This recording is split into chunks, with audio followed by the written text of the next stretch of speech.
Tingnan natin kakabsat, saan na naman to galing. Talagang tatagal kami. Saan ka na naman galing? Tinodo ko na kabsat. Alam niyo ba, bumili ako ng sukang paumbong. Nandito na tayo sa Baguio kanina pa at naghanap po kami ng matutuluyan dahil hindi kami naghanap kagabi. Ito yung ating room.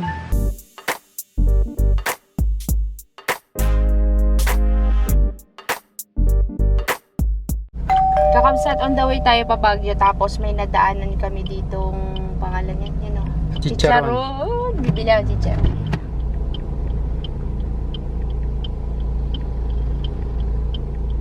Tinodo ko na.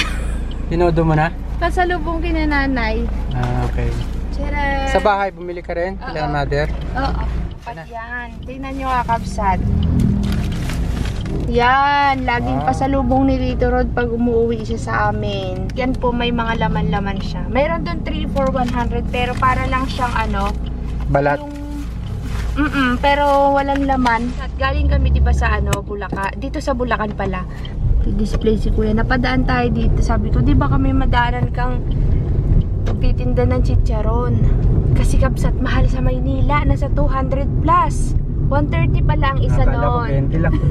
So, tingnan natin kakabsat, saan na naman to galing. Talagang tatagal kami. Saan ka na naman galing? Tinodo ko na kabsat. Alam niyo ba, bumili ako ng sukang paumbong. Lahat na lang Tapos hindi pa po ako nakontento kakabsat. Bumili pa ako nitong, ito kasi hinahanap ko yung spicy. Mas mura dito, di 120 lang. Tapos, ito 65. Kakabsat, kung gusto nyong bumili, marami kayong matadaanan dito somewhere sa palabas na to ng Bulacan eh. Tapos bumili ako ng butchirod, Tito Rod. Tsaka ito. Mushroom chicharon. Lahat na lang yata na makitang chicharunan. Hindi, ito kaiba. Ano naman yan? Tabaron. Tabaron? Taba. Tabang Yung ulam chicharon. sa kanin. Tapos ito kakainin natin habang nagabiyahe. Okay, hili ka na. Gagabihin tayo. Aroy, yun naman kay. Isang hilera po siya bago mag-exit ng... Ayun pa pala. Mayroon pala dito. Ay, wala. Practice lang. Bago mag-exit ng Bulacan. Santa Maria, Bulacan. Yan, marami. Saktong-sakto pala din yung nadaanan ko. Wala yan. Pag may chicharon na naman Wala papapili na, yan. tama na. Nakabili na ako ng spicy. Ay, chicharon, stop mo. 1.5 hour na lang yung ating biyahe. Nakita ko na po yung karatula ng strawberry farm sa Rosario. Dito kasi Benguet. tayo daan sa TPLX. Sa TPLX po kasi sa TPLX po kasi tayo dumaan kakabsat at marami pong pahingang nangyari kanina at natulog po kami. Talagang antok na antok. Di kaya ng person. Kaya medyo napatagal po. Darating tayo dapat doon ng 3:30. Kaso lang, mas papahaba. Saan na tayo kakabsat? Dito na tayo sa may Marcos Highway sa Rosario, Pugo. Asperas, Palispis, kakanan ka 13 kilometer. Ay, may tinda ng mga tubig. Wow, Baguio na. Paakyat na tayo ng Baguio, no? Ikaw lang first Oo, time. kasi pabundok na ito eh. Ano pa, kabsat? 1 oras at 22 minutes pa bago tayo makarating sa pinaka city ng Baguio. So, darating tayo ng before mag 4 o'clock. Kabsat, alam nyo po ba yung daan? Di ba para siyang bitukang manok? Uy, na-imagine ko yung pagpunta natin ng Oriental, parang ganito rin po yung kalsada. Ganito rin yung dadaanan mo. Parang bangin-bangin. Yan, halos magkaparehas sila. Tapos mapuntok din. Sa kaliwang side na to kakabsat ay La Union. Yan. Ngayon, dito tayo, parang uulan. Umuulan yata o fog. Nakikita ko na po ang kabundukan ng Baguio City. Nandito na tayo sa pinakapaanan ng Baguio, no? Kasi ano na to eh. Sa... Ano ba lugar to, kabsat?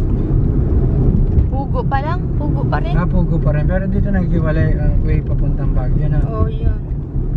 Pugo River. Maraming kainan eh. Dito sa lugar La Union. Kabsat, ano yung pigar-pigar? Pigar. Pigar-pigar. Siguro yun ang Baguio. Sa taas niyan Kasi di ba pag nandun tayo sa pinakatuktok ng Baguio, kita mo sa baba, ang taas-taas mo na. Yan kaya yun? Yan kaya yun, kabsat, sa palagay nyo? Kasi kakabsat, nung pumunta kami dito sa Baguio, bago mag-pandemic, sa Nagilian Road kami dumaan. Yun po ay natatakot talaga ako nung time na nagbabiyahe kami kasi nga, basta hindi ko ma-explain, natatakot ako kasi pabulusok, tapos paikot-ikot, tas yung makikita mo yung bangin. Hindi siya kagaya nito kasi. Tapos nung pauwi na kami, dito na tayo dumaan, 'di ba? Sa Quezon Road. La Union pala ang pupo. Kasi nga galing tayo ng vegan noon. Tapos dumiretso tayo ng Baguio, sa La Union tayo dumaan, 'di ba? Yun, kaya napadaan tayo sa Nagilian Road. Pero sabi nila, kabsat, yun daw yung pinaka magandang daan, safest way daw, tapos hindi ma-traffic. Yun ang sabi nila. Pero kabsat, takot talaga ako kasi nakikita ko yung bangin. Tapos malapit ka na, yung gilid mong ganyan, no? Aywan ko lang ngayon na kabsat. Yan, kakabsat. Yung view. Yung dumadaanan natin, no? Yung mga bahay nandun sa taas ng bundok, oh. Galing, no? Hindi ko ma-imagine kung paano nila to ginagawa, kabsat, kasi siyempre sa mga bangin-bangin, tas ang taas-taas pa sa bundok, ayan, no? Pero natayuan nila ng bahay, no? Kahit mabangin, eh. Galing, no? Uy, may fog, hindi kita.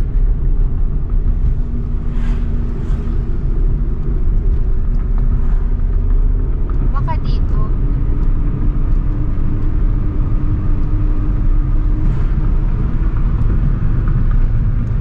Ikot.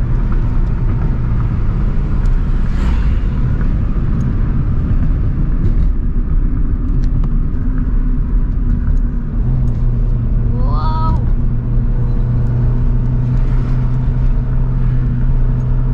Parang umulan, ah.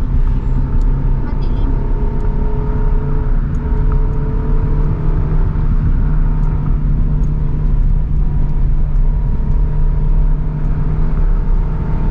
Yan, paakyat pa ulit. Oh, kabsat. Parang umaambon dito, ah. Daan tayo sa tunnel. Medyo madilim na po sa camera natin kasi makulimlim po dito, kakabsat. Dahil ma-fog. Uy. Kabsat, di tayo ako dumaan ng Quezon Road. Di ko alam kung ano itong ni-research ni kakabsat na daan. Sa tayo, Pugo, Tuba. Ano pa ba yung nasa Waze? Basta ganun. Kasi malapit na tayo sa city, sa Baguio City. Kasi nag-TPLX tayo. Oh, hindi natin nadaanan yung Lion's Head. Pero 'di ba kung pupunta ka ng Baguio, madadaanan mo 'yun? O may iba talagang daan? Ang alam ko lang kasi na daan na iba, yung Nagilian at saka yung dito sa Quezon Road. Pero hindi ko alam to, kabsat, kasi nga 'di ba? Hindi naman tayo nakadaan dito. Oo. Bali, ang dinaanan pala natin, kakabsat, ay Marcos Highway. Umaambon na. Marcos Highway pala tayo. Kasi from Bulacan, sinearch na namin yung daanan. Pero 11 minutes na lang, nasa city na po tayo, oh. Hindi natin nadaanan yung sira na kalsada. Welcome back, kakabsat. Nandito na tayo sa Baguio kanina pa at naghanap po kami ng matutuluyan dahil hindi kami naghanap kagabi dahil biglaan lang po ito. Gusto namin magtingin-tingin ba ng on the spot, kabsat. Pagka wala kami nakita on the spot, saka kami maghahanap online. Ngayon po, ang nahanap namin ni kakabsat ay papunta ng Upper Kitma kasi guest house po siya, kabsat. Mukhang maganda kasi maganda yung review, kaya doon tayo pupunta ngayon. At ngayon, babiyahin na tayo kasi mga nasa 13 minutes siya. 3 kilometers away from dito sa malapit sa night market, kabsat. Kasi dito tayo banda naghanap malapit sa night market. Kaso lang, wala kaming mahanap na sasagot dun sa Airbnb. Sa Airbnb kasi tayo naghanap. Tapos si ma'am yung nag-reply, kaya go tayo doon. At maganda yung mga review sa kanya. Tapos may mga nagra-rides din na doon yata nagbubuking kasi may mga motor. Tapos ito pa, free parking siya, kabsat. Yung iba kasing nakita namin, walang parking. Gusto namin yung parking malapit doon sa tinitirhan. Kasi para nakikita natin. Tsaka para po siyang bahay. O, Manas na po yung mukha ni Kakabsat. Umuulan po dito. Nanibago po kami dahil halos isang taon tayong hindi nakakita ng ulan. Ngayon, ulan talaga. Tapos malamig pa yung panahon. Diba? Traffic nga lang, Kabsat. Medyo traffic. Magpa 5:30 na po ng hapon, Kabsat. Kaya dapat makapunta na tayo dun bago magdilim. Ayun, Kakabsat. Nandito na po tayo sa kung saan tayo mag-i-stay. At ganda, Kabsat, kasi tignan nyo yung ambience, yung view ng lugar.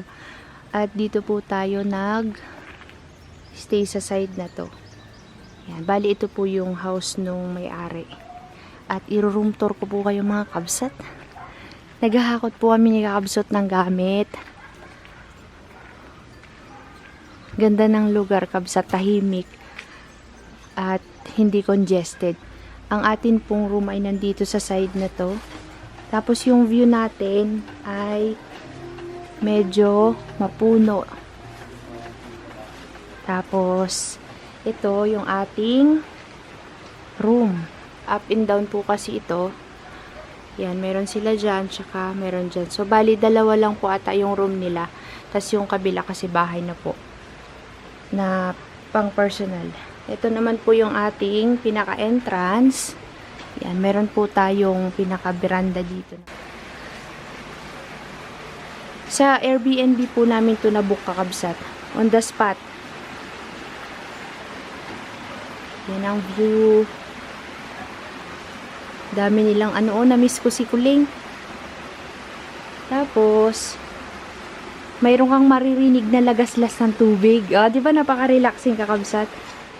Ay, jaldi ka, Rubay. Very simple lang po yung room. Wala pong aircon kasi malamig na.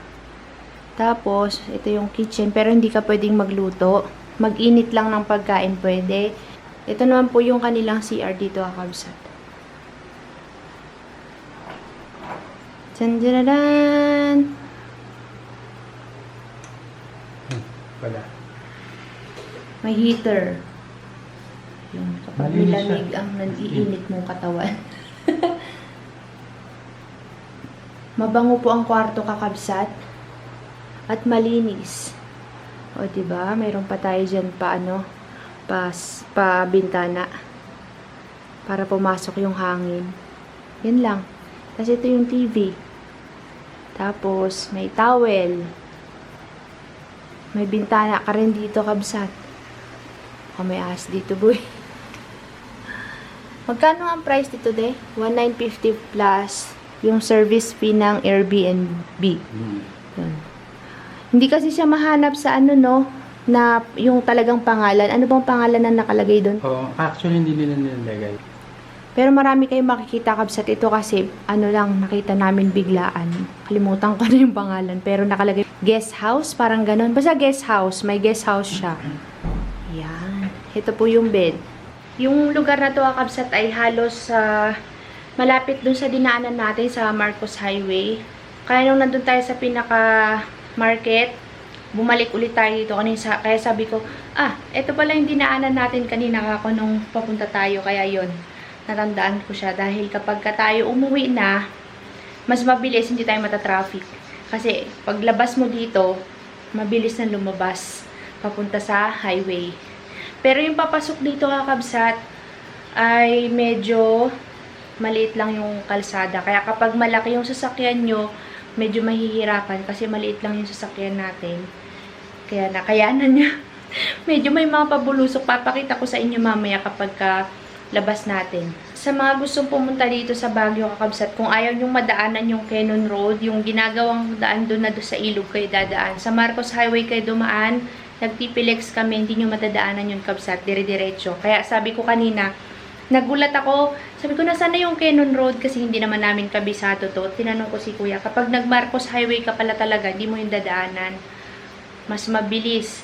At saka, hindi kami nahirapan dahil medyo mababa si Susie Bells. Mahihirapan siya doon dahil nagko-cross siya sa ilog. Kaya buti na lang. Tuwan-tuwa si Romalie, no?